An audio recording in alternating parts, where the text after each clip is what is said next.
and when they bite they like to inject pretty much every time.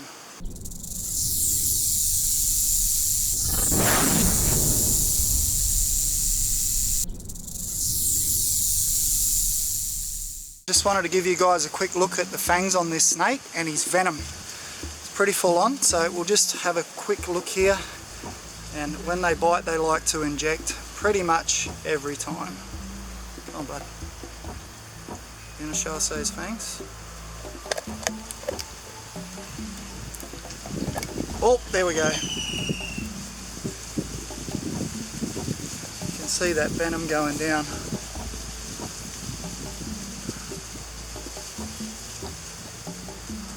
Whoa, look at that, big fangs. Fair bit of venom too, wow. Definitely wouldn't want to get tagged by that guy. So that venom, with venomous snakes, that's what helps them subdue their prey and start the digestion. Now I'm going to carefully put this guy into the tree. Hopefully he wraps himself around there. There we go. Oh, thanks buddy, that's an awesome snake, and he's getting ready to strike at me. So I'm going to get this guy out of here. Here we go, mate.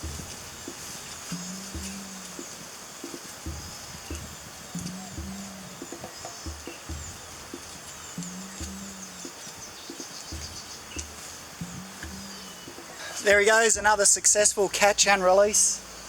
Beautiful green viper back into the jungle, just where he belongs. Alrighty, here we are, Vegemites, back at base. Earlier we milked a green tree viper, which was pretty interesting, pretty long fangs on those snakes and quite a bit of venom as well. So the venom is basically proteins that have evolved in the saliva, made up of 16, 17, 18, sometimes more, of different proteins depending on the species of the snake. There's neurotoxins, myotoxins, hemotoxins, there's a whole bunch of them.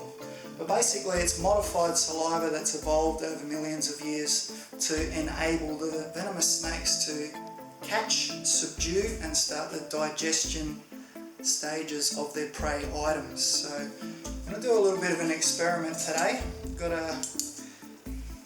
Going to see what this venom does to my blood. So basically when it starts the digesting of the prey item, the venom goes in through the body, attacks the blood, and it depends on what type of venom it is. If it's a hemotoxin, it's going to attack all of the vein walls and dissolve those. That basically causes necrosis. So we're going to see what this venom does to my blood basically. So we'll give a little prick here, one for the team. Ooh. And we will drop some blood onto the spoon here.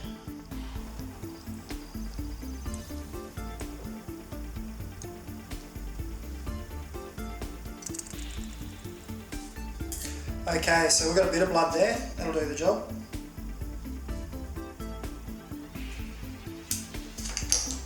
Time to introduce the venom.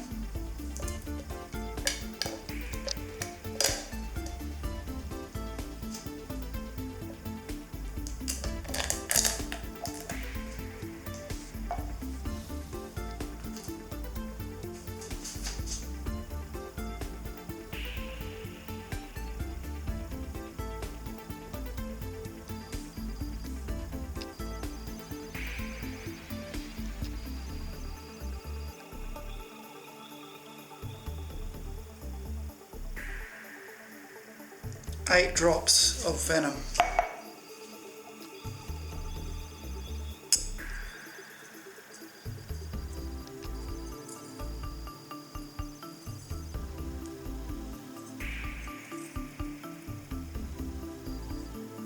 Look at that, it's coagulated it into one big lump.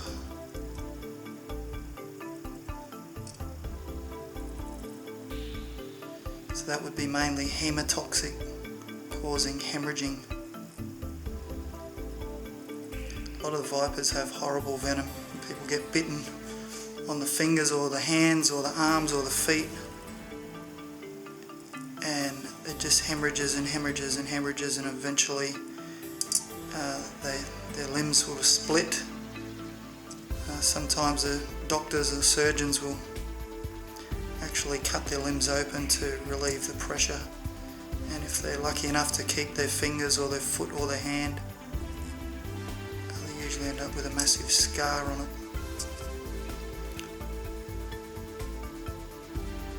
So let's just turn that into one big blob. Wow.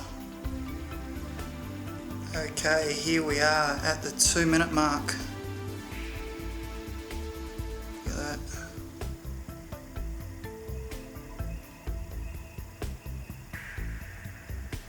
Definitely clotted that right up. Obviously oxygen will do that as well, but not as quick as that. So there we go, guys. Hope you enjoyed our little experiment. Thanks for joining us on Awesome Animals TV. I'm going to put this away safely in here. So just remember, about 95% of species of snakes are harmless to humans. They're not out to get us. The only time they're going to bite you is if you're messing with them, you accidentally corner them in a confined space, or you step on them. It's about 140 species in Australia, and 90% of those are harmless to humans. There's about 222 species in Southeast Asia, and about 95% of those, or 90% of those, are pretty much harmless as well. Of the 44 species on Bali, only 6 of them are considered dangerous to humans. So don't freak out, they're not out there to get you. Thanks for joining us, and if you want to share some information and educate some people, please share our videos, and make sure in the description below, drop in the box what you guys want to see next. If it's more monkeys, if it's more arachnids, if it's more snakes and other reptiles, or monitor lizards or crocodiles, let us know.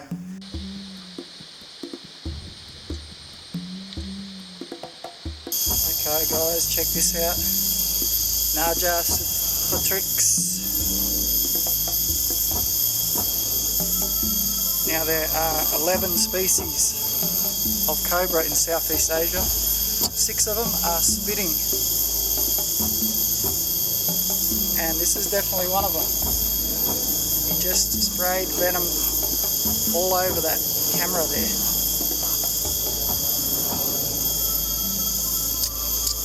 Oh, there we go.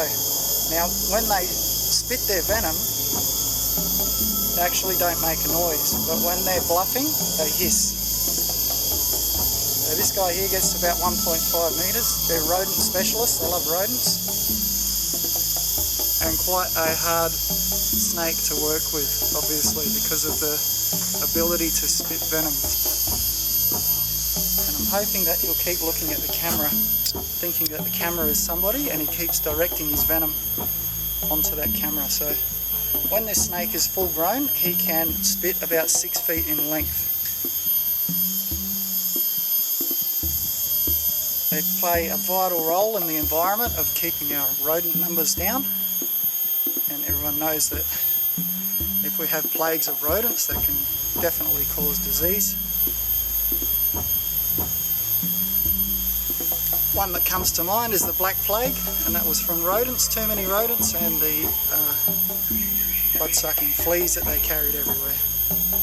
They're also called a nu hao in Thailand, which means dog or barking snake, because they make that barking noise. Found right down through the Philippines, right through Indonesia, Thailand, Cambodia. There's some beautiful black and white ones as well. There's the golden guy here, the golden spitting cobra, then there's a black one as well. If you come across one of these in the bush, sometimes they'll just stand up. They might hiss, they might spray and retreat, is generally what they do. Wow, there's a lot of venom on that lens. I might have to give that a clean, I think, so you guys can see.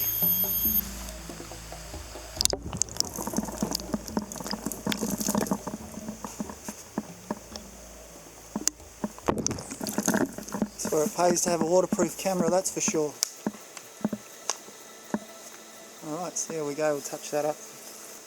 That was a lot of venom for a tiny little snake, yeah? I'm glad it went on the camera and not on my face. You might have seen some of my previous videos. One time I was presenting one and I didn't have the mask on and she spat straight in my mouth as I was talking. And yeah, it was very acidic flavour. If you've ever touched a car battery terminal, and then, yeah, it was real yucky stuff, that's for sure. So he's found Java, Bali. They've evolved over millions of years to be able to spit venom through their fangs. So he's got the hypodermic fangs. He's an elapid front fanged snake. They are in a fixed position, unlike the vipers. And at the tip of the fang there, the hole has been modified or evolved to have pinpoint accuracy. When he's about 1.5 meters long, he can spit venom pretty accurate into the eyes of the predators, especially raptor birds, birds of prey. They love eating snakes. Mongoose as well, and any of our other carnivorous mammals that also eat snakes. Now cobras have got elongated ribs on their neck there, which enables them to flare their neck out. And you'll hear this snake, he'll hiss. Oh, so he went for a bite then. When they strike and they hiss, they generally don't spit venom. But when he strikes and he doesn't make that noise, most of the time the venom will come out. Now, the venom is quite venomous. It's got a potentially fatal bite, so you don't want to get tagged by one of these ones, that's for sure. It's mainly a cytotoxin which attacks cells. So they're actually doing some research into the venom, cytotoxin venom, in becoming potentially a cancer-fighting pharmaceutical properties in there. So because it focuses on the cells, it can actually focus on cancer cells as well. He's a little bit slippery, this guy. He likes to come off the hook. I've got to be extra careful, so I don't want to be tagged by this guy here. So everyone's carrying on about the coronavirus at the moment. I think this is a little bit more immediate danger in Indonesia here, so you know, we risk our butts rescuing snakes. Just going through the traffic on the road's crazy enough. And then we've got obviously the venomous snakes, which are dangerous, and now we've got the corona out there as well. So living on the edge, but love it. I love rescuing snakes and relocating them back into the wild before humans can kill them. So if you get a snake, call the local snake catcher and he'll come and remove it for you. There we go, beautiful snake.